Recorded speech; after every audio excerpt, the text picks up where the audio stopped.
기적과 이적들이 있었고 수많은 어떤 사건들이 있었지만은 주로 안식일 사건들이 또 많이 있다는 겁니다.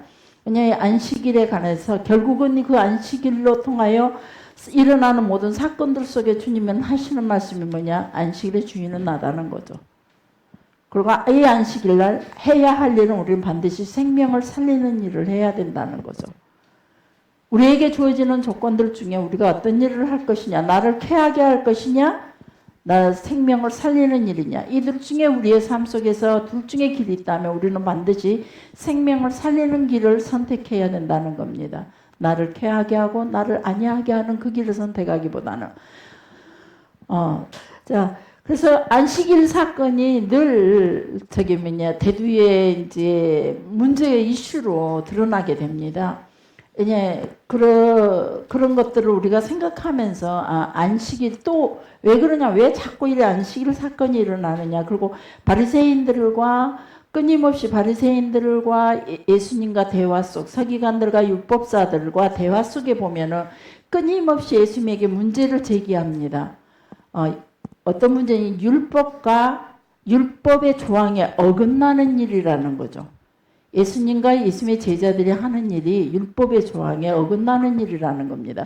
근데 사실을 돌아보면 율법과 어긋나는 일을 예수님은 하지 않는, 예수님께서는 이 땅에 오신 이유가 율법을 완성시키러 오셨다는 거죠. 절대 율법을 폐하러 오시지는 않으셨다는 겁니다. 네, 우리가 그런 성경을 읽으면서 그런 조항들을 조금씩 생각해 가면서 성경을 읽으시라고 이렇게 성경 공부하면서 이런 시간들을 제가 여러분들과 함께 가져보는 겁니다. 모든 사람들이 성경을 문자적인 거, 우리나라가 알고 있는 우리나라 개념으로 문자적인 것으로 해석을 해버리고, 우리가 가지고 있는 정서, 우리가 가지고 있는 과거부터 가지고 왔던 어떤 간섭들을 가지고 이 성경을 이해하려고 하니까 늘 하나님과 이 관계가 어긋나는 것 같아요. 하나님의 뜻과 전혀 다른. 그래서 성경의 해석도 보면은 영어권의 해석이 달라버리고 헬라권의 해석이 달라버리고, 또 신기하게도요, 헬라권과 성경이, 신약 성경은 헬라 성경으로 기록했음에도 불구하고 히브리권과 조금씩 달라진다는 거죠. 그래서 이런 것들을 우리가 조금씩 알고 원초적인 그 성경을 기록했던 하나님과 히브리인들의 그런 개념과 사상 속에서 하나님의 뜻과 하나님의 생각 속에서 성경을 이해를 해나가야 우리가 제대로 말씀을 이해할 수 있다는 거죠. 너무나 많이 있는 사람들과 대화하면서 많이 느껴요. 성경을 너무나 우리나라식, 자기 위주로, 우리나라식으로, 그리고 자기 위주로 성경을 해석하고 있는 분들이 너무 많다는 거죠. 그걸 마치 자기 위주로 해서 자기 무기를 삼아버려요.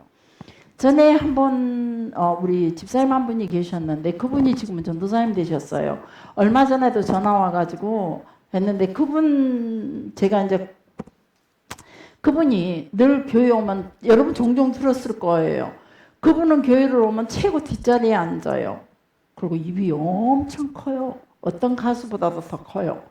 네, 항상 오면은 밥을 먹을 때도 절대 좋게, 우리 옛날에 비빔밥 했을 때 이양호 집사님 양푼에 갖다 비빕디다.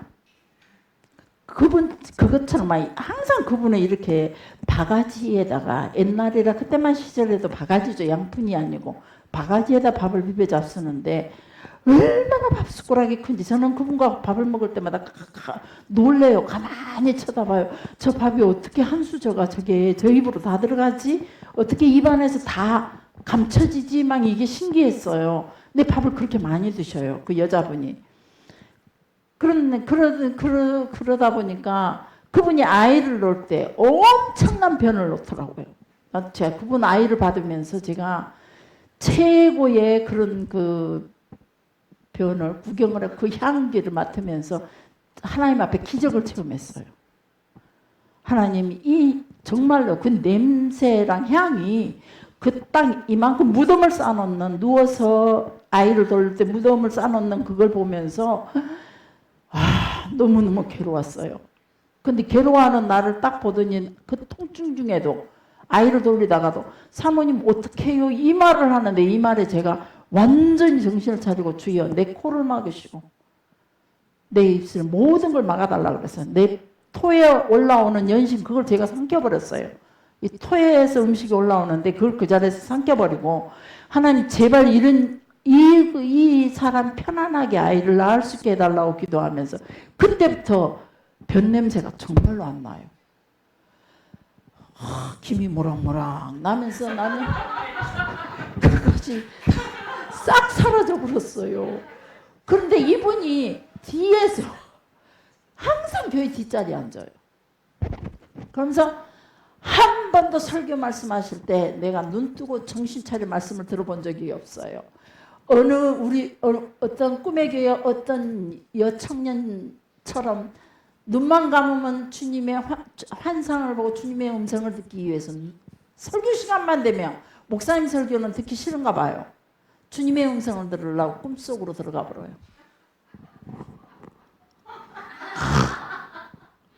근데 이 입이 얼마나 큰지요. 입밖에 안 보여요. 뒤에가 내가 굽은 뒤에가 앉아요. 항상. 그 내가 뒷자리에 앉으면 입은 졸개야 못 올라고 별수를 써봤는데 항상 자기가 뒷자리에 앉는다 그래요. 날보다 앞으로 가라 그래요. 근데 한 번씩 너무 막 이 소리가 이러니까 이 코가 막 해요. 근데 그럴 때마다 그러더니 어느 순간에 뒷자리 의자고 쾅 뒤로 넘어져 버리는 거예요. 졸다가. 꼬담 하는데 깜짝 놀랐어요. 그러고 갔는데 또 정신을 차리고 앉으면 부끄러워서 못할 줄 알았어요. 여전히 안 앉으면 시작이에요. 이분이 어느 날 대화를 하는데 그때 제가 너무 속이 상했어요. 그때부터 제가 하나님 내가 말씀을 똑바로 알고 똑바로 하게 해주세요. 그때는 제가 완전히 새내기였거든요. 우리 은성이 호성이가 아직 갓난이었을 때였어요. 그런 나이에 제가 애기들을 많이 받았어요. 섬에서. 안 해본 것 없어요. 애기도 받고 죽은 시신도 달아보고 그 나이에. 그랬는데 제가 염도했으니까. 그래가지고 근데 이분이 빨래를 이제 그 좁은 그 또랑물에 빨래터에서 우연히 둘이서 만났어요. 그래갖고 이제 둘이서 빨래를 하면서 이런저런 얘기를 하는데 너무 마음에 하나님의 백성 지금 무슨 얘기 끝에 제가 이런 얘기를 했어요. 하나님의 백성이라면 우리가 예수를 믿는다면 그런 것만큼은 우리가 절제해야 되지 않을까요? 라고 얘기했더니 이분이 하시는 말씀이 그래서 죄인들이 모이는 곳이 교회 아닙니까? 너무 합리화를 시켜버려요. 죄인들이 모이는 곳이 교회라는 거예요. 지금은 전도사님이라 혹시나 오시면은 제가 한번 그것도 흉볼 겸 제가 그분 앞에 흉 볼 수 있어요. 저는 하도 막 그랬으니까. 네, 하여튼 그러면서 죄인들이 당연한 겁니다 그러는 거예요. 그렇게 자기네들이 그렇게 하는 게 당연한 거래요. 왜 그러냐? 교회는 죄인들이 모이는 곳이기 때문에. 그러나 그 죄인들이 의인되고자 모이죠. 우리가 그분의 강력한 그 말에 이제 시집 가가지고 아이 인자 깐나이 놓은 내가 대꾸를 제대로 못하고 두려워서 조심스러워서 세대기라는 여자 사모라는 이름에 한국교회 사모라는 이름에 딱 얽매여가지고 제가 어떤 것 대꾸를 제대로 못했어요. 저는 그러고 나면 분해요. 하나님 나는 왜 모두가 다 온전히 의로울 수는 없지만 그래도 적어도 우리의 입술에서만큼은 옳고 그름이 정확히 구분되고 우리의 생각, 의지와 우리의 믿음 속에서만큼은 진리와 비진리를 정확히 구분하고 해야 할 일과 하지 말아야 할 것, 우리가 해야 할 말과 하지 말아야 할 말들을 제대로 할 줄 알아야 된다는 거죠. 혹시 실수해서 어떤 급한 마음에 우리가 하지 말아야 할 말을 할 수도 있어요. 어떤 급작스러운 상황이 생기며 인간의 본성이 튀어나오니까. 그러나 기본적으로 삶의 중심에서는 우리가 온전히 하나님 중심, 말씀 중심, 의로움의 중심, 거룩함의 중심으로 일부러라도 생각하고 일부러라도 그 행위를 해야 된다는 거죠. 그래서 그때부터 하나님 앞에 기도하기 시작했어요. 저는. 사도행전 말씀해 보면 너희가 가다가 사도행전이 아니라 복음서의 말씀해 보면 너희가 가다가 혹시나 어디 관원들을 만날지라도 두려워하지 말아라. 너희가 잡혀갈지라도 두려워하지 말아라. 그때마다 무슨 일을 만날지 너희가 아무것도 염려하지 말고 아무것도 준비 안 해도 된다. 내가 그때마다 너희에게 할 말을 너희 입에 주겠노라. 성령이 함께 하시면은 정말로 그걸 많이 느껴요.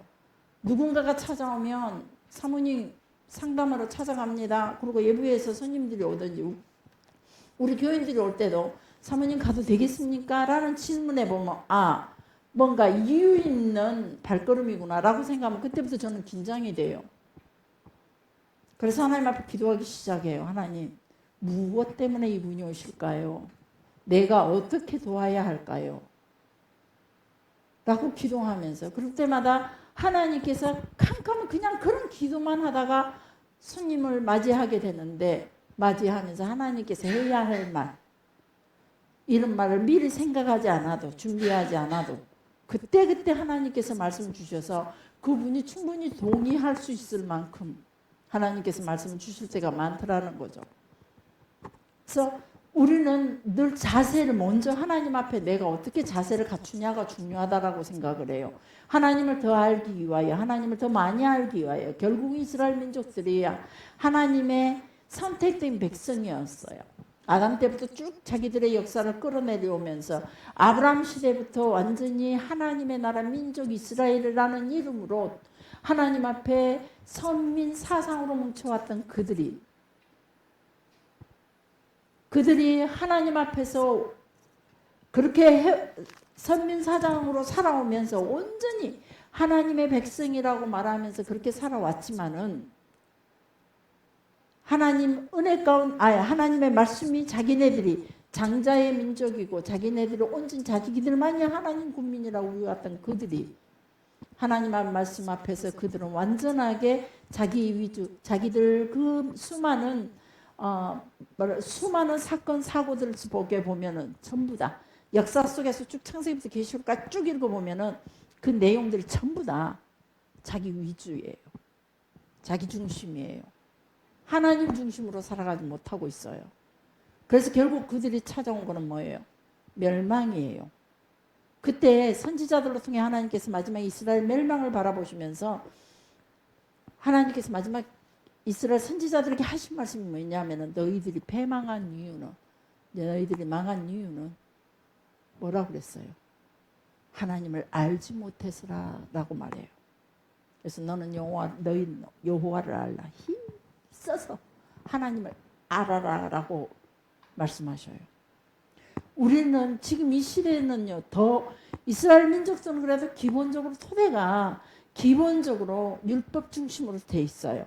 그것이 예식하는 자가 될 만큼 완전하게 행위로 그들은 완벽화돼 가고 있었다 이 말이에요. 그럼에도 불구하고 그들이 하나님을 몰라서 징계의 자리에 섰고 하나님을 몰라서 버림바 되었고 하나님을 몰라서 멸망의 자리에 서게 되고 포로로 잡혀가게 되고 나라가 흩어지겠단 말이에요. 그럼 지금 우리의 모습은 어떻냐 이 말이에요.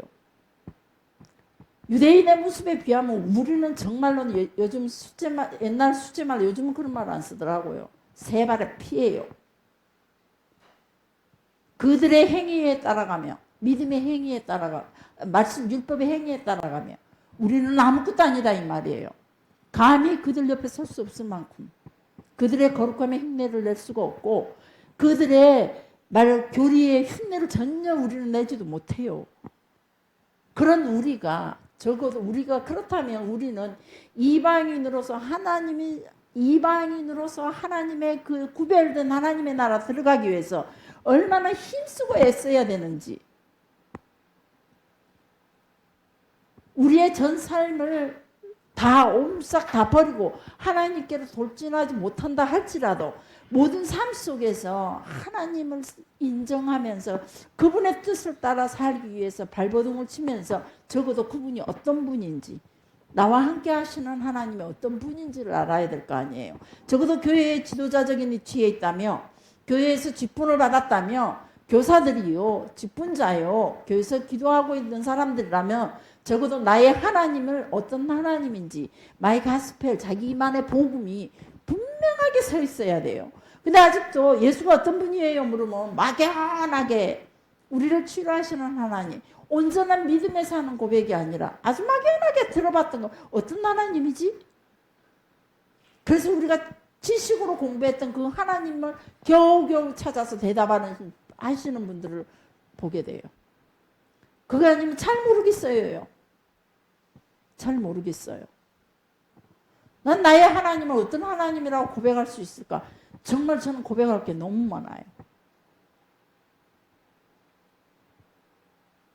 생각만 해도 벌써 아시고 나를 채우시고 인도해 주셨던 분. 스쳐 지나가는 말처럼 하나님 앞에 내가 푸념처럼 했던 말들이 내가 신음처럼 주님 앞에 토했던 그 신음소리마저도 하나님은 들으시고 갚아주시는 하나님. 아무도 없을 때 절망으로 어둠 속에서 그 허무함과 고통으로 홀로 헤매일 때 그때 나에게 빛을 주시고 다시 소망을 주셨던 하나님. 사단의 유혹으로 고통스러워하면서 거기를 헤어나지 못하여 캄캄한 어둠 속에서 헤매던 나를 이끌어서 여기까지 이끌어주신 에베네셀의 하나님. 그 수많은 약속들을 하시면서 그 약속들을 하나하나 나는 혹 하나님 앞에 있으면서도 과거에 했던 약속들을 나는 잊어버리고 지나간다 할지라도 하나님은 내가 하나님 앞에만 딱 서 있으며 과거에 저한테 약속하셨던 것들, 과거에 내가 하나님 앞에 푸념처럼 해왔던 말조차도 다 하나님은 그 약속들을 이루어 가지고 계신다는 것. 나는 잊을지라도. 이런 하나님들 여러분들은 얼마나 고백할 수 있습니까? 우리는 하나님을 알아야 합니다. 지식으로만, 성경의 지식으로만 알 것이 아니라 내 삶 속에서 내 영혼이 전심을 다해서 하나님에 대해서 진정으로 고백할 수 있어야 되고 내 삶 속에서 모든 삶을 총망라해서 머리부터 발끝까지 주님의 돌보심 아니고는 아무것도 없음을 고백할 수 있어야 됩니다. 경험으로. 하나님께서만 나는 스스로 있는 자다. 이 말씀이 너희가 살아가면서 겪게 될 나 여호와 하나님. 그때 내가 너희들과 함께 가면서 너희들과 함께 가면서 나 여호와 하나님이 너희들의 어떤 하나님인지 너희가 그때 알게 될 것이라.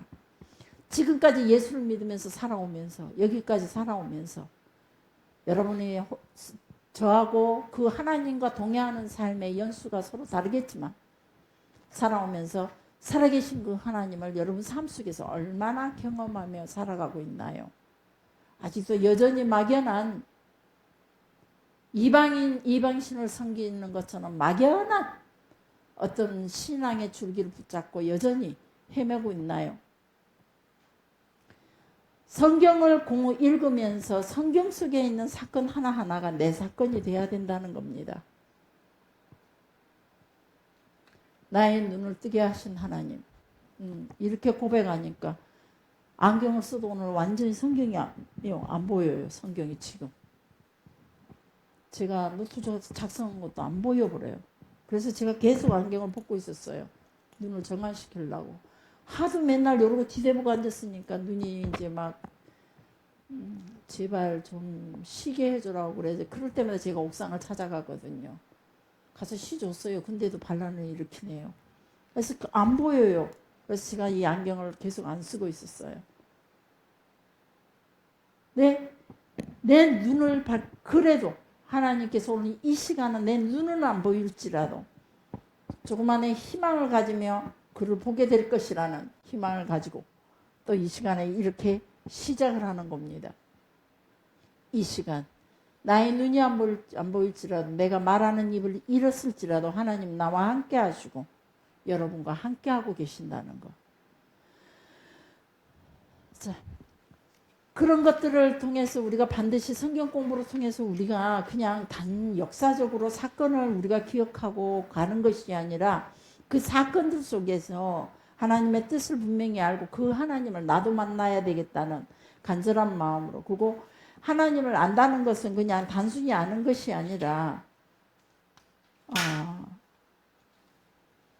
완전한 경험으로 알아야 합니다. 그래서 여러분들 꼭 어떤 우리가 해결치 못하는 거 정말 기도로 한번 하나님께 맡겨봤으면 좋겠습니다.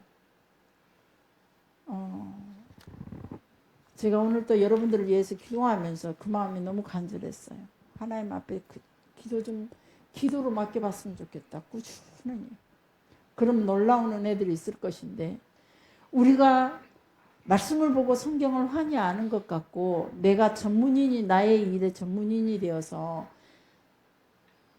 최 장로님이 하고 있는 일은 최 장로님이 전문이죠. 아무도 그 일에 대해서 잘 몰라요. 저는 가서 정수기를 싹 뜯어놔도 뜯기도 어려울 분들 어디서 어떻게 뜯어야 할지도 몰라요. 그리고 그놈을 다시 꿰맞춘다. 도저히 상상도 못할 일이에요. 힘도 안 되고 머리도 안 돼요. 기술도 없어요. 최 장로님이 전문이죠. 그러나 그 전문적인 일, 눈을 감고도 할 수 있는 그 전문적인 일이라 할지라도 그 일 가운데 하나님의 이끄심이 여러분들이 직접 경험하면서 가야 된다는 거. 하나님과 함께 해야 된다는 거. 그래서 그 속에서 진실로 하나님이 내 옆에서 나와 함께하고 계신다는 것을 내가 경험하고 거의 분명히 전달해 줄 수 있어요. 누구에게인가 보여줄 수 있어야 된다는 거예요.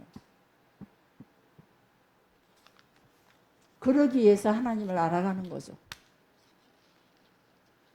지식으로 알려면은 너무 많이 알 수 있는 길들이 너무 많아요. 여러분 성경 달달달 머리 좋으신 분들, 우리 뭐 말씀하지 않아도 우리 저기 이모 집사님 완전히 그냥 저는 얘기하면 지가 딸릴 때가 많아요. 그래 놓고 저는 이제 막 이기는 길은 기호와 영성뿐이다라고 생각하고, 여러분들을 이기기 위해서는 제가 그래서 5분 더 기도하려고 애를 써요.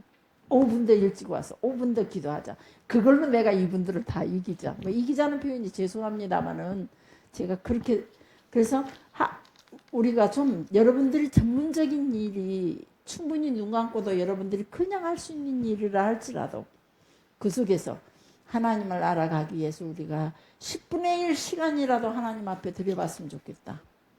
우리가 물질만 10분의 1을 드리는 게 아니라 삶 속에서, 그래서 삶 속에서 매일의 시간 속에서 10분의 1 하나님 앞에 드리도록, 교회 기도하는 시간이 됐든 말씀 보는 시간이 됐든 하나님과 그 만나는 시간을 꼭 가졌으면 좋겠다.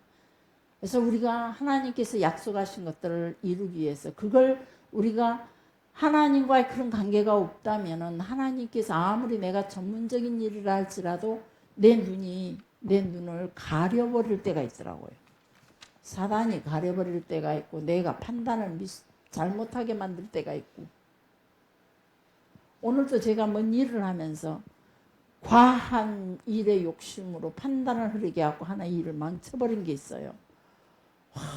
그때 얼마나 회개했는지 몰라요. 하나님, 조금 더 내가 신중하게, 조금 더 생각하고, 조금 더 계산하고 했더라면 이런 실수하지 않았을 텐데, 이건 내가 그래도 내가 지금까지 해왔기 때문에 잘할 수 있다라고 생각했거든요. 잘해요. 나름대로 제가 제일 잘해요.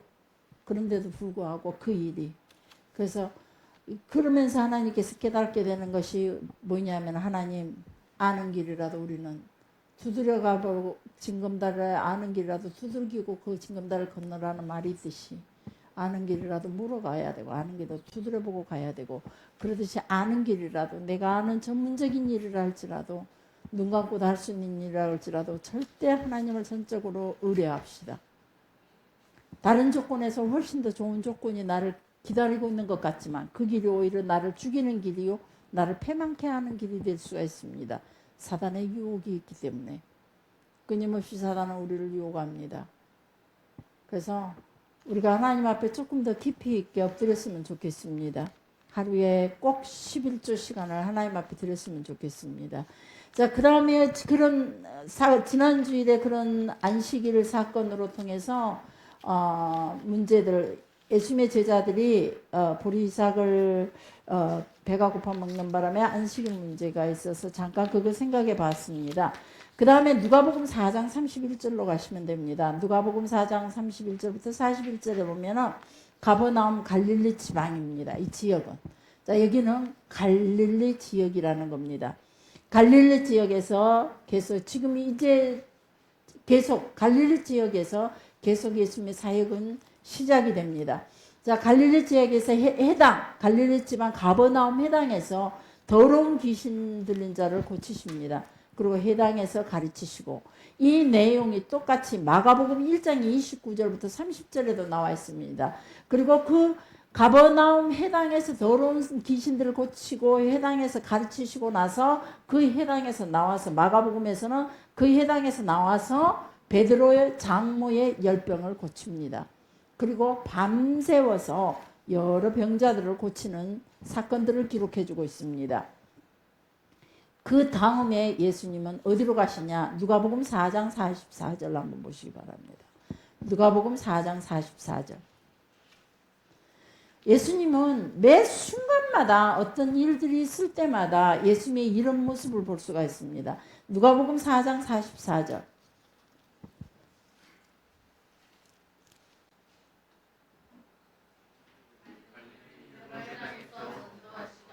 이게 누가복음 4장 44절 이렇게 말씀하셨나? 여기가 아니고 한적한 제가 잘못 적었나 봐요. 그 다음 네? 누가복음 4장 44절 42절 맞아 42절에 있습니다. 날이 밝음에 시작.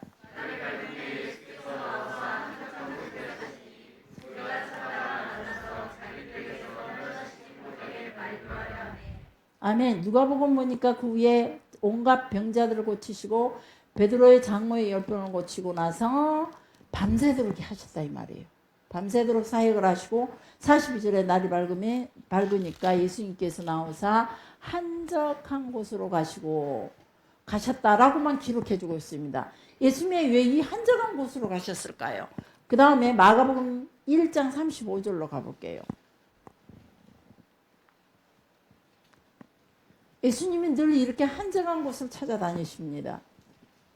근데 사도 바울도 보면은 복음을 전하러 다니면서 가끔 한 번씩 한적한 곳, 강가, 한적한 곳으로 이렇게 찾아다닙니다. 자, 마가복음 1장 35절 시작.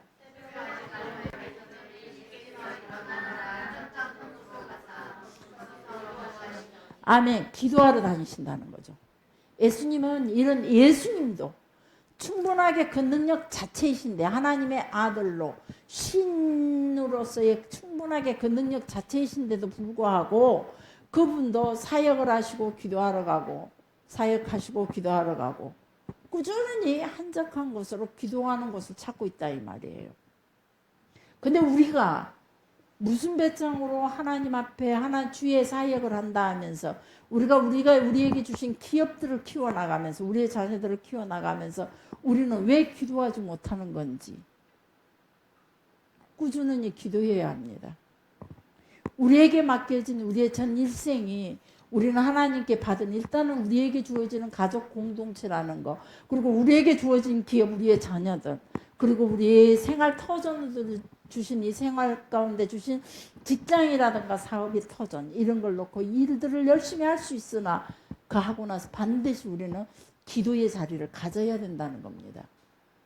예수님도 매 순간마다 한적한 곳으로 가시니라. 제자들이 기록할 때 어떤 제자는 한적한 곳으로 갔다라고만 기억해주고 있지만 다른 또 문헌을 찾아보니 그 한적한 곳이 바로 기도의 장소였다는 겁니다.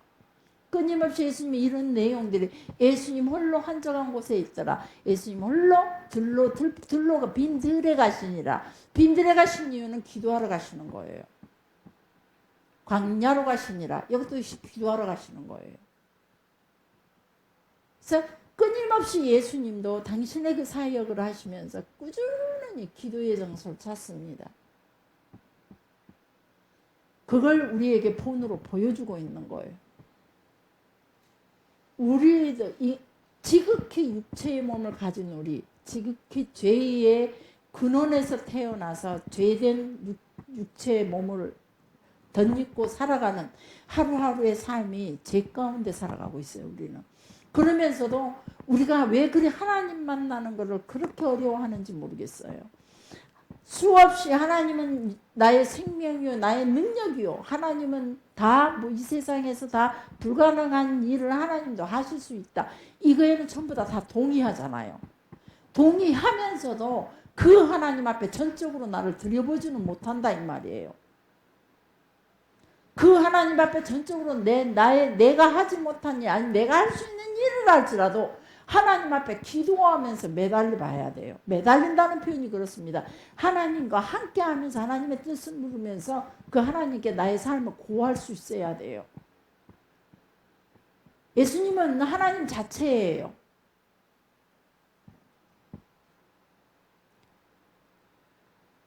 그분도 이 땅에 육신의 옷을 입고 계시면서 끊임없이 기도할 자리를 찾아가고 있다 이 말이에요. 우리는 너무나 우리 자신에게 너무 방관하고 있지 않는가.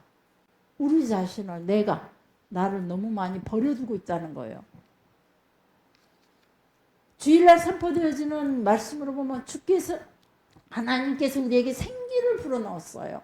생기를 불어넣으면서 우리가 생명이 되었어요. 그 생명을 유지하기 위해서는 하나님과 함께 거해야 된다 이 말이에요. 그 생명을 하나님과 함께 생명을 유지하기 위해서 하나님과 함께 거해야 되는데 그때 하나님과 함께 하지 못하고 그만 죄를 짓고 쫓겨나게 되면서 그 생명이 죽은 자가 같이 돼버린 거죠. 그게 죽은 자 같이 되는 그 순간부터 저주가 우리의 삶에 저절로 찾아오게 됐어요. 우리의 삶의 놀이터가 터전이 자체가 내가 죽은 자가 되면서 내 땅도 내가 서 있는 땅도 오히려 죽은 자의 땅이 됐다 이 말이에요. 그래서 죽은 자의 땅에 서 있는 내가 다시 살 수 있는 길은 내가 생명을 다시 회복해야 된다는 거예요. 하나님의 생기를 다시 우리가 회복시켜야 돼요. 그 생기를 회복시키기 위하여 예수님께서 이 땅에 오셔서 죄 문제를 해결해 주시고 성령을 보내셨어요. 그래서 우리는 그 성령으로 전혀 기도의 힘쓰므로 인해서 기도로 통해 그 성령을 우리가 덧입어야 되는 거예요. 거기에 대한 열정이 없다면 여전히 나는 죽은 자가 되어서 이 땅이 여전히 진흙밭이다 이 말이에요. 아무것도 클 수 없는. 어떤 씨앗도 썩혀서 발화시킬 수 없는 죽은 자의 땅이 되어버린다 이 말이에요. 이 말이 여러분들에게 무거운 고통, 짐이 되지 않기를 원합니다. 큰 생명이 되기를 원합니다. 내가 살아갈 수 있는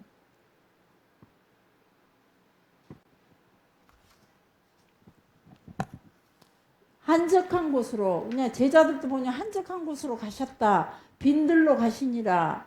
예수님 조용히 산으로 감난산으로 가시다. 이런 내용들은 거진다 기도하러 가시는 내용들입니다. 성경을 읽었을 때 예수님 한적한 곳으로 왜 가셨나 궁금하지도 않으셨죠. 성경을 읽을 때 왜 가셨나 궁금하지도 않았어요. 알지도 못해 그냥 쉬러 갔나 보다. 우리는 우리의 형편에 맞게끔 쉬러 이제 밤새도록 이러고 쉬러 가셨겠지. 혼자 조용하니.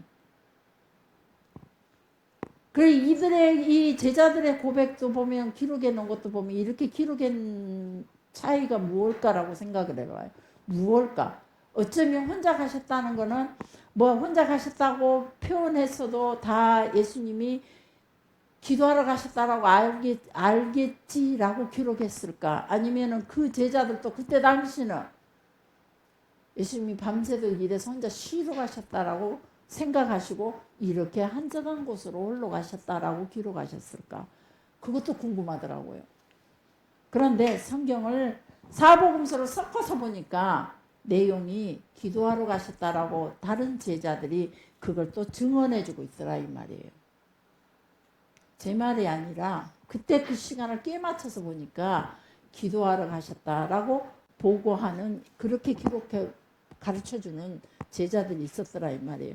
그리고 그 다음에 이제 기도하러 가셨고 그 다음에 사건이 이제 누가복음 4장 42절부터 44절, 마태복음 4장 23절부터 25절, 마가복음 1장 38절부터 39절, 갈릴리 지방 여러 회당을 다니면서 이제 복음을 전하기 시작합니다. 밤새도록 병자들을 고치고 그 사람들과 어울려서 그 밤새도록 그 수많은 병자들이 모여서 예수님 잠을 못 주무시게 하셨죠. 그리고 한적한 곳에 가서 기도하시고 그 시간이 아침에 한적한 곳으로 이튿날 가셨다라고 기록한 뒤 다른 분은 새벽으로 기록해주고 있어요. 시간도 약간 우리가 할 때 한쪽에서는 아침이라고 말하는데 그러죠. 우리도 아침부터 새벽이라 그러죠. 새벽 기도가 아침이죠. 이제 이런 부분에서 조금씩 차이가 있기도 합니다. 자, 그 다음 마가복음 이제 5장에 보면은 그러고 나서 그 다음 사건이 누가복음 이제 마가복음 가지 마시고 누가복음 5장 17절로 한번 가보게요. 그 다음 사건이 갈릴리 순회 전도를 하시고 그 다음 누가복음 5장 17절 26절 17절 누가복음 5장 17절 읽어보시게요.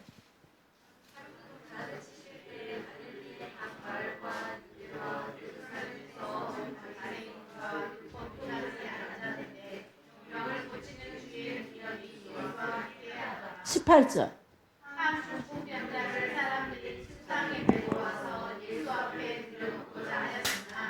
아멘. 자, 여기서 기록한 거는 보니까 갈릴리 지역에 이제 복음을 전하러 다니시는 그런 모습, 하루는 가르치실 때에 이렇게 기록해 주고 있어요.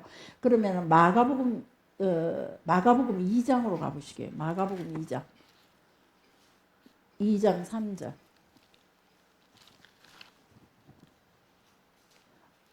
2장 1절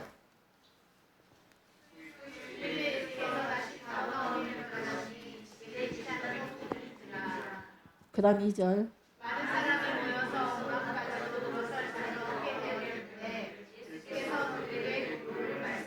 3절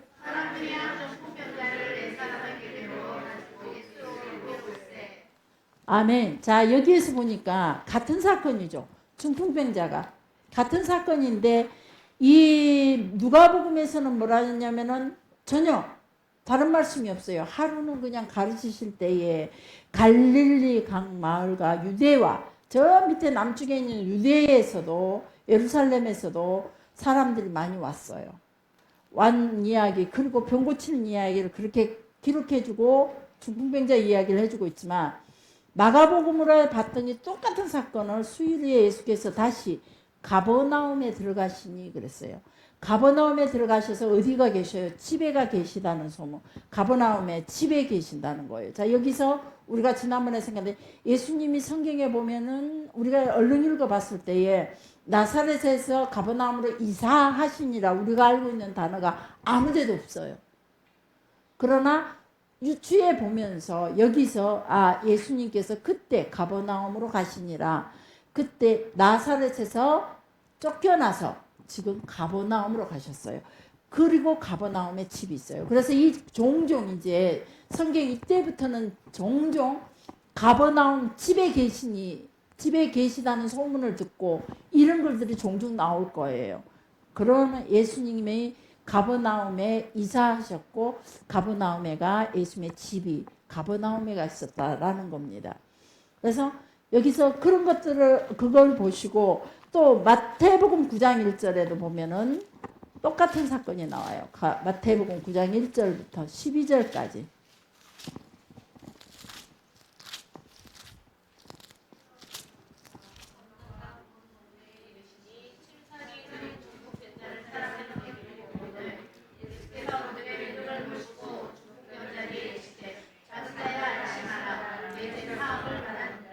아멘. 여기에서 예수께서 배에 오르사 건너가 본 동네에 자기 동네에 이 뜻이죠. 그래서 이 가버나움에가 예수님이 사셨다라고 제대로 증명해 주는 내용입니다. 그래서 예수님이 가버나움으로 이사 가셨다라는 이사 가셨더라 이런 단어는 없지만 결국은 이사 가셨다는 그 내용을 전체적으로 이렇게 설명해 주고 있습니다. 자, 그리고 여기서 또 중풍병자들을 데리고 왔더니 고쳐주셨더라라고 이런 내용들이 있는데, 이 내용 중에 보면은 중풍병자를 고치시되 마지막에 내 제사함을 받았느니라 이렇게 말씀합니다. 당시 그 사회적인 인식이 보면은 질병은 죄에서 왔다라고 생각합니다. 물론 또 우리가 엄밀히 따진다면 죄의 그 근본 원론으로 가자면은 에덴 동산에서는 질병이 없었죠. 그러나 죄를 지며 쫓겨나면서부터 질병이 오게 됐고, 죽음이 오게 되면서 질병이 왔고, 질병이 오면서 그 질병으로 시달리다가 그래서 전부 다 죽게 되죠. 그래서 사람들이 보면은요, 전부 다 병으로 죽어요. 심장병으로. 건강하게 살다가도 심장병으로 죽고, 뭐 혈관이 막혀서 죽고, 어째서 죽고, 보면은 다 결국 마지막 결론은 질병으로 죽더라고요. 질병으로 죽지 않은 사람은 불병거 타고 하늘로 올라가셨고, 구름 타고 하늘로 가시고, 뭐 다들 병으로 죽기. 그래서 이 유대인의 개념 자체가 그런 것 같아요. 질병은 사단의 죄 때문에 왔다는 거예요. 그래서 에덴에서 쫓겨난 인생들이 누구에게나 다 수고와 실패와 좌절, 초조와 불안 이런 것들로 통해서 영과 육이 피폐해지면서 질병이 시작되고, 또 사단의 개입으로 통해서 질병이 시작되고, 그래서 질병이나 약한 것이 고쳐졌다면 다들 생각하는 게 죄가 없어진 것이라고 생각을 하는 거죠. 죄가 없어진 것이라, 그걸 구원이라고 말합니다. 질병에서 고침받은 것. 그래서 우리가 왜 또 이 질병에서 고침받았다라고 하면은 죄가 없어졌다라고 생각하냐면은, 죄 있는 상태에서는 하나님 앞에 갈 수가 없어요. 그리고 병이 있는 자도 하나님 성전에 들어갈 수가 없어요. 온전한 자만이 성전에 들어가죠. 그러고 내가 죄가 조금이라 있다라고 생각하면 그 성전에 들어갈 수가 없으니까 정결 예식을 하는 거죠. 여기서 예루살렘 성전으로 저기 북쪽 가버나움에 계시다가도 예루살렘까지 성전에 명절 때마다 예루살렘 성전에 가면서 지나오다가 죽은 짐승의 사체만 볼지라도 그들은 정결 예식을 치러야 돼요. 하나님 앞에 서기 위해서. 그걸로 인해서 오염되지 않기를 원하고, 그래서 정결 예식을 모든 일에 지나오다가 혹시나 같이 동행했던 사람과 싸움이 있다 할지라도 그들은 정결 예식을 치르게 됩니다. 정결 예식을 철저하게 치르고 성전에 들어갑니다. 그래서 성전에 들어갈 수 있다는 것은 정상인만 들어갈 수 있다는 거죠. 죄 있는 상태로 안 되고, 병이 있는 상태로 안 되고, 그 죄 없는 사람, 정상적인 사람만 들어가게 되죠. 그래서 질병이 고쳐졌다는 것은 죄가 사라졌다는 의미로 그들의 개념이 그렇게 세웠다는 거죠. 죄가 없기 때문에 이제 하나님 앞에 설 수 있어. 죄가 없기 때문에 질병이 나았어 라고 말하는 거예요. 질병이 없다는 건 정상, 하나님 앞에 설 수 있다는 거, 이 개념으로 성경 전체를 또 한번 읽으실 때 이것도 한번 잊어버리지 말고 한번 읽어보시기 바랍니다. 병들므로 하나님과의 관계가 온전을 이루지 못하고 무너져 버리고, 결국 사회성마저도, 그러니까 무슨 말, 사회의 활동마저도 병들므로 인해서 잃어버리죠. 특히 이제 전체적으로 그 사회에서 특별히 예민하는 질병들은 완전히 사회에서도 따로 구분돼 버리죠. 나병 환자라든지 이런 사람들은 아예 사람들 그 공동체 무리에조차도 빠져나와야만 했으니까, 쫓겨나야만 했으니까요. 그래서 그런 것들, 사회적인 활동과 하나님을 만나는 모든 것에서 태수바해서 돌아서게 할 수 있는 거는 죄 문제를 없애는 길밖에 없다는 거죠. 그 죄 문제를 없애는 것이, 죄 문제를 해결하는 것이 질병도 고침받는 것. 그게 하나님 앞에 온전하게 되는 길이라고 생각을 해요. 그러니까 어쩌면 우리도 죄는 하나님께로부터 왔지만 모든 질병은 우리가 의학적으로 봤을 때 염려와 근심 때문에, 스트레스 때문에 오거든요. 그러나 전적으로 하나님 앞에 모든 걸 맡긴다면 저도 전적으로 100% 하나님 앞에 맡길 수는 없어요. 못 맡기더라고요. 맡길 수 없는 게 아니라 맡겨야죠. 근데 순간순간 일이 틀어질 때마다 스트레스를 받고 염려하게 되고 근심하게 되고 화가 나 짜증이 나게 되고 그러더라고요. 그때마다 느끼는 게 뭔 줄 아세요? 아, 내 육체가 상하고 있구나. 내 영도 타격을 받고 내 육체가 내 영이 바로 범죄해요. 원망이 나오게 되고 판단하게 되고 그러면서 내 육체마저도 타격을 받아요. 불평하면서 화나면서. 그래서 우리가 하나님 앞에 전적으로 맡긴다는 것은 정말로 그 초월적인 그 믿음은 정말로 천국을 이루는 삶인 것 같아요. 이 땅에서.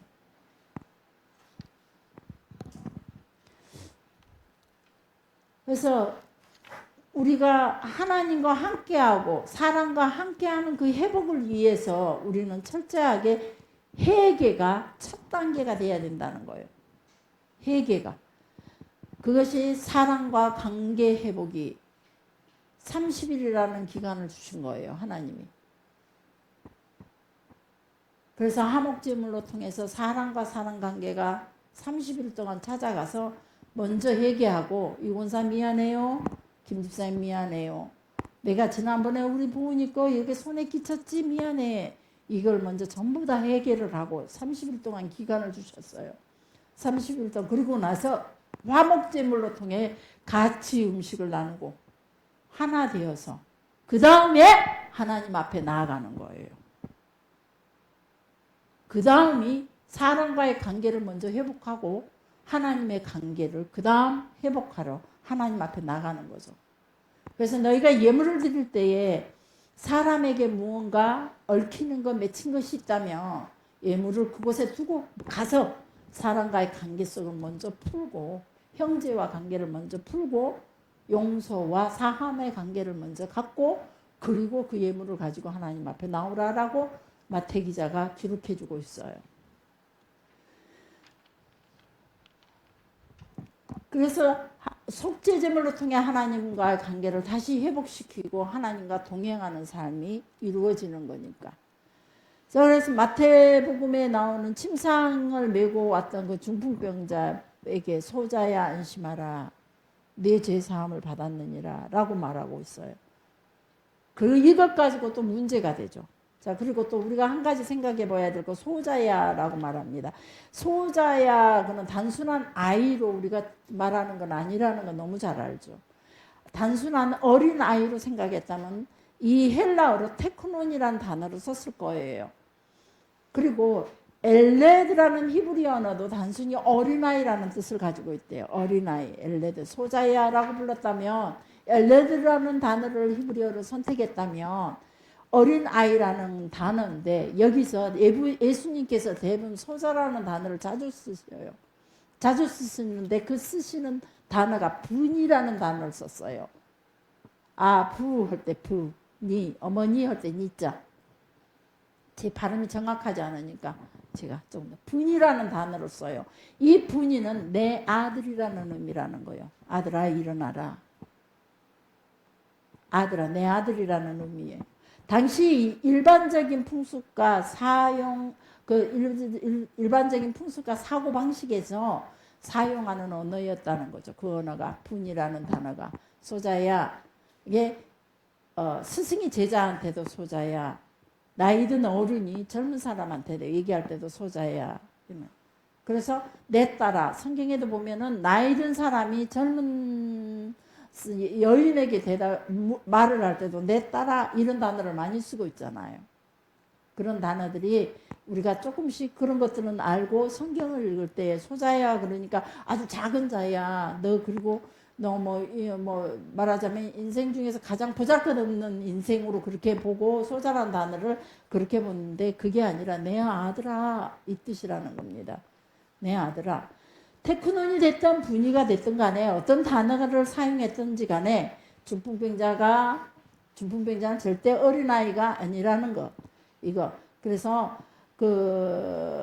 그런 것들을 우리가 알고 또 그 다음에 마태복음 10장 42절에도 보면은 누구든지 제자 중에 이름으로 소자 중 하나를 라고 여기도 소자가 나오거든요. 이 소자도 중 역시 분이라는 단어를 선택하고 있다는 거예요. 마태복음 18장 6절에도 보면 누구든지 나를 믿는 이 소자 중 하나를 실족케 하면 여기도 분이라는 단어를 가지고 있어요. 어린아이를 이걸 우리는 성경에 다른 성경에는 어린아이 하나를 실족하게 하며 이렇게 해석해 놓은 것이 있어요. 그래서 우리나라의 성경과 우리나라로 해석된 성경, 우리나라가 가지고 있는 그 문화로 기록된 성경과 히브리인들의 원래 가지고 있는 성경이 다르다는 거. 근데 원 단어는 분이라는 단어를 다 가지고 있다는 겁니다. 그래서 어린아이 하나를 영접하면 그게 아니라 이 소자는 이런 소자라는 단어는 그런 의미의 단어로 많이 사용하고 있다는 겁니다. 그래서 이 분이 중 하나라도 잃어버리는 것은 하늘에 계신 너희 아버지의 뜻이 아니다. 이렇게 읽으면 되는 거예요. 소자라는 단어에 분이라는 단어를. 그래서 분이들아 내가 아직 잠시 너희와 함께 있겠노라. 이런 식으로. 이렇게 예수님께서 사용하신 단어가 거진다. 분이라는 단어를 많이 사용하셨다. 이 모든 언급되는 소자들을 어린아이라고 볼 수 없다라는 것. 그래서 랍비와 제자 사이에 선생과 제자 사이에 불리웠던 호칭들이 바로 분이라는 단어를 많이 사용했고 예수님도 그 분이라는 단어를 사용했다. 내 제사함을 받았느니라 이 말에 대해서는 예수님은 모든 질병과 약한 것들을 고치시는 분이에요. 믿으시기 바랍니다. 나의 모든 약함을 고치시는 분. 모든 질병을 고치시는 분. 원초적인 분입니다. 여러분이 경험을 못하고 여러분이 믿어지지 않아서 그래요. 고치지 못할 불질병도 주님 앞에서 다 고쳐졌어요. 성경에 보면 예수님께서 왜 질병 문제가 예수님이 이 땅에 오셔서 질병 문제를 참 많이 기록해 주고 있어요. 하나님의 나라를 설명하면서도 질병 문제가 고쳐졌고 나중에 천국을 설명해서 그러니까 천국 하나님의 나라를 설명하면서 하나님의 일을 설명하면서도 병자들을 고치셨어요. 대부분이 병자들을 고치면서 그걸 예로 들어서 하나님의 일, 하나님의 뜻, 하나님의 나라 이런 것들을 설명하고 있어요. 그래서 우리는 분명히 믿어야 할 것이 고치시는 예수님. 아멘. 나를 고치시는 분. 그 어떤 중풍병자는 바르게 고치시는 사람이 드물어요. 근데 그 중풍병이 고쳐졌어요. 저도 이 뇌가 사람이 죽을 때까지 언젠가 TV를 봤더니 100살이 넘어서도 이 사람의 단어들 생각했는데 사람이 계속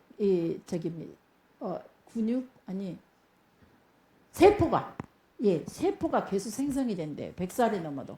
좀 늦어도. 그게 확실해요. 왜 그러냐면 저는 제가 여기 팔에 뼈를 옴싹 드러냈어요. 여기서 딱 뼈를 잘라냈어요. 그리고 쇠를 대놨어요. 그래서 여기서 여기 쇠를 대놨기 때문에 이게 수거지지가 않아요. 쇠를 대놔서 이어놨어요. 그래서 뼈가 자라지 않는다는데 사진을 보면요. 뼈가 하얗게 자라갖고 있어요. 신기하죠? 저는 그거 너무 신기해요. 그리고 제가 간질이 왔었다 그랬죠.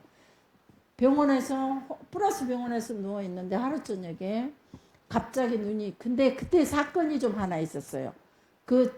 내가 그 사건으로 인해서 처음 하는 얘기예요. 이 이야기는. 귀신 들린 자가 그날 저를 찾아왔었어요. 임영남 권사님하고 명장로님이 저를 찾아왔었죠.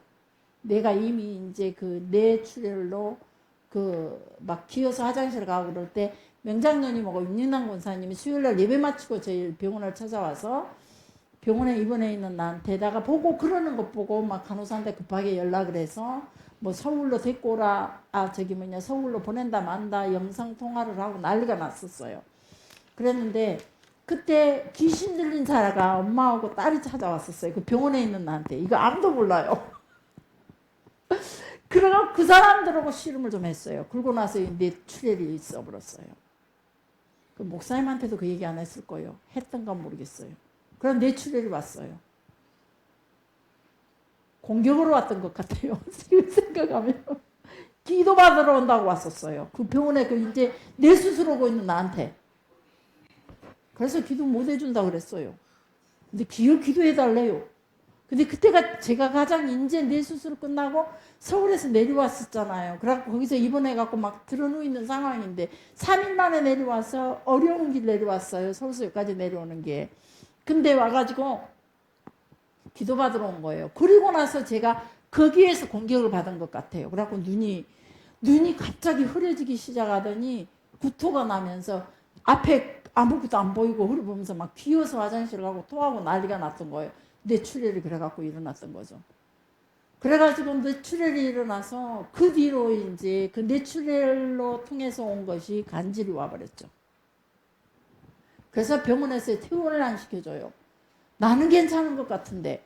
그리고 내 옆에 꼭 보호자 없이는 화장실도 못 가게 해요. 쓰러진다고. 그리고 화장실 있는 병실에다가 저를 데려다 놓고. 그때 알았어요. 1인실, 2인실 그렇게 편하고 좋은 줄을. 좌우지간 다인실에 있다. 그때 알았어요. 나 편하고 좋다는 걸. 그래갖고 그렇게 해가지고 내출 와서 목사님한테 나중에 목사님 태어난다 우기니까 목사님이 얘기를 하더라고요. 사실은 당신 뇌출혈로 인해서 간질이 왔어. 그래서 당신을 태어나면 안 돼. 그러더라고요. 싫어요. 갈 거예요. 내가 옛날에도 죽었다가 살아났을 때 하나님께서 날 살려주셨는데 이 일로 간다면 뇌출을 안고 간질 갖고 죽는 게 낫지. 평생 그러고 살 거예요. 우겼더니 원장님한테 가고 뭐라 했던가 만나자고 원장님이 와가지고 또다시 설명하는 거예요. 이렇게 해서 뇌출혈이 왔다고. 그런데 기어 우기고 갔어요. 집으로. 근데 지금 사진 찍으면요. 뇌 세포에 깨끗하게 그런 흉터 하나 없대요. 그런 일이 있었냐 그래요. 우리는 하나님께서 만드신 하나님의 생명으로 만든 우리는 반드시 회복하게 돼 있어요. 그게 우리의 믿음의 무게에 따라 회복의 속도가 빠르냐 회복의 속도가 늦냐는 거죠. 하나님 치료하시는 분이셔요.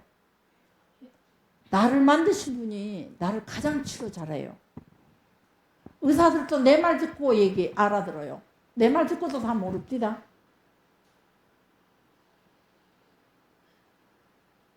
내 말 듣고도. 의사들이 지금도 가면 그래요. 어쩌면 사모님은 집에는 그렇게 세포의 움직임까지 혈관에 그 하나 가서 그러거든요. 선생님 제가 혈관이 어느 한 부분이 조금 막힌 것 같아요 그래요. 그러면 사진 찍으면 그렇대요. 혈관이 딱 조금 막혔대요. 그래서 그거 뚫어줘요. 예, 그런 걸 제가 다 느끼거든요.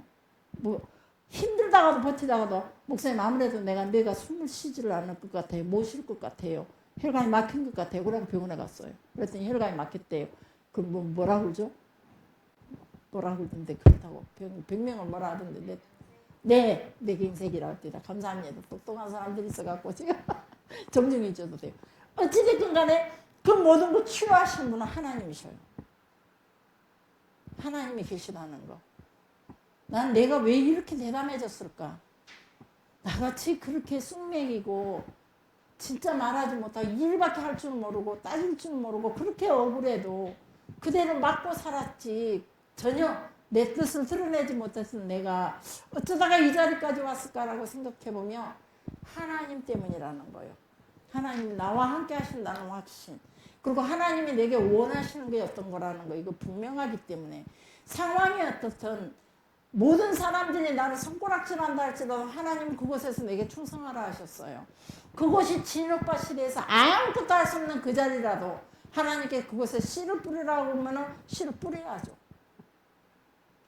아무도 도울 일 없고 다 비방한다 할지라도 나에게 그 일을 하라 하시며 제게 그 일을 하라는 거예요. 하나님은 충성해라.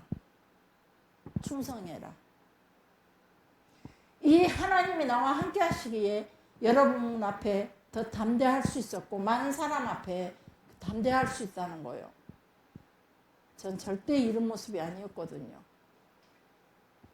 하나님을 만나고 나니 달라지는 거예요. 자신 있고. 지금도 순간순간 자신을 잃어요. 많이 힘들어하고. 내 자신 여기 수요일마다 여기 서면서도 수요일마다 그 계란을 깨고 나오듯이 난 수요일마다 새로운 기분으로 이 자리에 서요. 그럼에도 불구하고 딱 시작하면 담대함을 주시는 것은 하나님이셔요. 그리고 이왕 선거 하나님의 뜻이 내가 알고 있는 경험한 그 하나님만큼은 제대로 전하자. 그때 하나님이 나를 어여삐 보시겠지. 이 생각 하나로 살아요. 사랑하는 성도 여러분, 여러분이 하나님을 꼭 만나시기 바랍니다. 나에게 어떤 하나님인지 여러분이 찾아보시기 바랍니다. 나를 치료하시는 하나님, 나에게 지혜 주시는 하나님, 나는 참 말도 못하고 더듬이같이 벙어리 같은 나에게 지혜의 말을 주셨고 지식의 말을 주신 하나님, 나는 아무것도 할 수 없는 가장 어리석고 가장 무능한 자지만 누구 못지않게 하나님의 은혜로 대담하게 세상에서 무슨 일이든지 당당하게 해나갈 수 있는 그 하나님, 여호수아에게 주신 말씀처럼 내가 내게 내 뜻을 이룰 때까지 절대 너를 떠나지 않고 버리지 않겠다. 내가 이 땅에 사는 날 하나님의 뜻을 이룰 때까지는요, 절대 나와 함께 하시는 그 하나님을 절대 믿습니다. 그래서 어떤 일인지 난 못해요 소리 좀 안 했으면 좋겠어요. 하려고 하니까 고집사 피아노 좀 쳐 그러면 난 못해요 이러지 말고 하나님이 시키신다면 아멘 하면 금방 하나님께서 할 수 있는 힘, 지혜 주신다 이 말이에요. 내게 능력 주시는 자 안에서 내가 모든 일을 할 수 있다. 이 말씀을 믿으시기 바랍니다. 우리가 사는 날 살면서 참 많은 것들이 우리 앞을 많이 가려요. 체면이 나를 가리고 의식이 나를 가려요.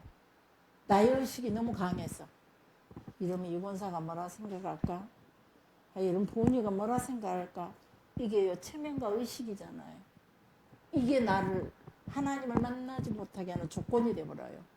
철저한 그 어떤 것보다도 두려운 게 자기 자신이에요. 하나님과의 관계 속에요, 이 권사가 나를 흠봐도 그건 문제될 수가 없더라고요. 고미선 집사가 나 싫어해도 그건 문제가 없더라고요. 하나님을 만나는데 더 만나지더라고요. 근데 대부분이 안 그래요. 그게 못 만나는 이유는 이 권사, 그것 때문에 흉보는 이 권사가 문제가 아니라 내 자신, 그러죠. 고집사 때문에,